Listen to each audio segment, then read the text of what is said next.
এক গরিব দিনদারি মা, যার স্বামী মারা গেছে বহু বছর আগে, কোলে একমাত্র ছেলে, নাম রাশেদ। মা চাইতেন তার এই সন্তান বড় আলেম হবে।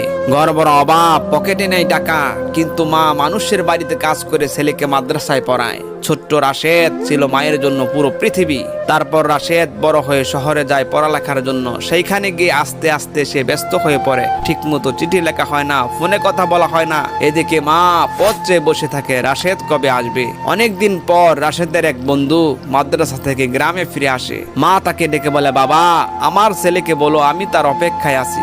শরীরটা আর আগের মতো ভালো নেই, আমার একটা চিঠি তাকে পৌঁছে দিও। তারপর ছেলেটি শহরে ফিরে যায়। রাশেদকে না পেয়ে চিঠি তার টেবিলের উপর রেখে দেয়। এদিকে রাশেদ ব্যস্ত মানুষ, চিঠি খোলার সময় পায় না। অনেকদিন পর মায়ের দেওয়া চিঠি চোখের সামনে পড়ে যায়। কৌতূহলবশত চিঠি খুলে দেখে এটাই মায়ের শেষ চিঠি।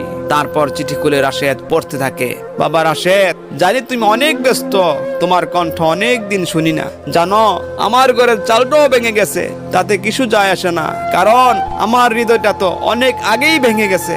আল্লাহর কাছে শুধু একটা দোয়াই করি, তুমি যেন কখনো আমার মতো কষ্ট না পাও। বাবা, তুমি যদি কোনোদিন ফিরে আসো, সেদিন হয়তো আমি থাকবো না, তবু মনে রেখো তোমার মা সবসময় তোমার জন্য দোয়া করতো। এই চিঠি পড়ে রাশেদ কান্নায় ভেঙে পড়ে।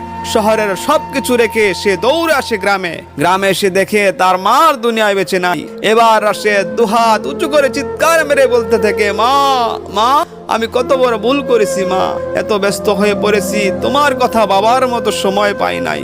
তুমি কত কষ্ট করে আমাকে মানুষ করেছো, নিজে না খেয়ে তুমি আমাকে খাইয়েছো, আমাকে বড় আলেম বানাবে বলে শহরে পাঠিয়েছো, অথচ আমি দুনিয়ার পিছনে ছুটতে ছুটতে তোমাকেই বলে গেলাম। মা গো, আমাকে তুমি ক্ষমা করে দিও মা।